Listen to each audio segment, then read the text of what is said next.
Deputy CM वाली याचिका पर भाजपा का विराम। क्या हिमाचल भाजपा को दिल्ली से आया फरमान? सीपीएस वाली संवैधानिक लड़ाई या सिर्फ सियासत की चढ़ाई? 4 राज्यों में भाजपा के डिप्टी सीएम का राज, क्या इसलिए हिमाचल भाजपा बचा रही अपनी लाज? नमस्कार दोस्तों, आप देख रहे हैं समाचार फर्स्ट टू द पॉइंट। मैं हूं आपके साथ बालकृष्ण। हिमाचल प्रदेश में एक डिप्टी सीएम और 6 सीपीएस को असंवैधानिक घोषित करने की लड़ाई जिस तरह से भाजपा लड़ती दिख रही थी, उस लड़ाई में एक नया मोड़ आ गया।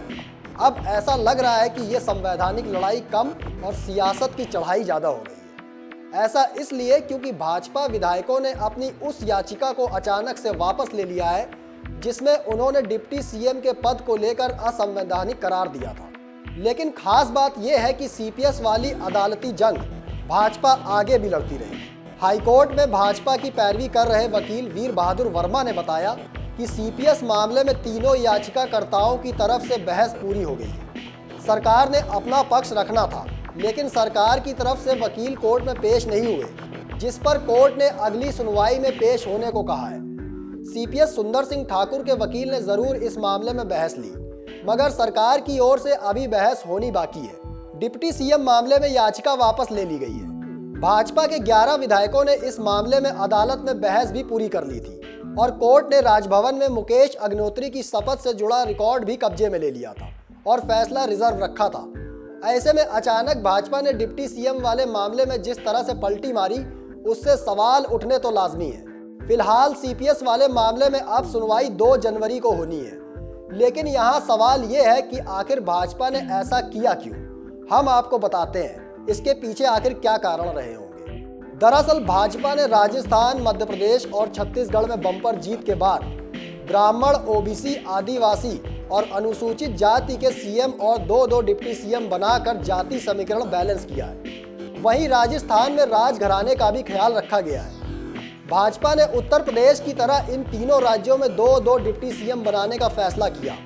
साल 2017 में उत्तर प्रदेश का विधानसभा चुनाव जीतने के बाद केशव प्रसाद मौर्य और दिनेश शर्मा को डिप्टी सीएम की जिम्मेदारी सौंपी गई थी। हालांकि 2022 में जब उत्तर प्रदेश में भाजपा ने फिर से सरकार बनाई तो केशव प्रसाद मौर्य का डिप्टी सीएम वाला पद तो बरकरार रखा, लेकिन दिनेश शर्मा को हटाकर ब्रजेश पाठक को दूसरी बार डिप्टी सीएम बनाया गया। इसी तरह मध्य प्रदेश में राजेंद्र शुक्ला और जगदीश देवड़ा डिप्टी सीएम बनाए गए हैं। तो वहीं छत्तीसगढ़ में विजय शर्मा और अरुण साव की ताजपोशी डिप्टी सीएम के तौर पर हुई है। इसके अलावा राजस्थान में भाजपा ने दिया कुमारी और प्रेमचंद बैरवा को डिप्टी सीएम बनाने का फैसला लिया।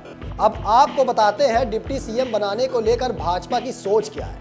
मीडिया रिपोर्ट्स के मुताबिक भाजपा का मानना है कि पार्टी का संकल्प है कि वो दबे और कमजोर लोगों को आगे बढ़ाए।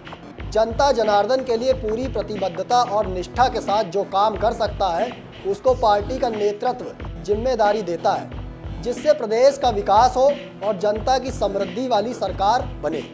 आपको बता दें कि किसी भी राज्य में डिप्टी सीएम के जिम्मे कोई विशेष काम नहीं होता है। ये सिर्फ एक प्रतीकात्मक पद है जो ये बताता है कि डिप्टी सीएम बनाए गए नेता सरकार में नंबर 2 की हैसियत रखते हैं। किसी भी राज्य सरकार का नेतृत्व मुख्यमंत्री के हाथों में होता है। कानून के मुताबिक राज्यों के मुख्यमंत्री और मंत्रियों के बारे में अनुच्छेद 164 में प्रावधान है। संविधान में डिप्टी सीएम ही नहीं, डिप्टी प्राइम मिनिस्टर पद का भी कोई जिक्र नहीं है। जहां तक डिप्टी सीएम की बात है तो वो सिर्फ मुख्यमंत्री की ओर से दिए गए विभाग या मंत्रालय को ही देख सकता है। डिप्टी सीएम का वेतन, अन्य भत्ते और सुविधाएं कैबिनेट मंत्री के बराबर ही होती हैं। जग जाहिर है राज्यों में 1 या 2 डिप्टी सीएम ज्यादातर जाति समीकरणों को साधने के लिए ही बनाए जाते हैं।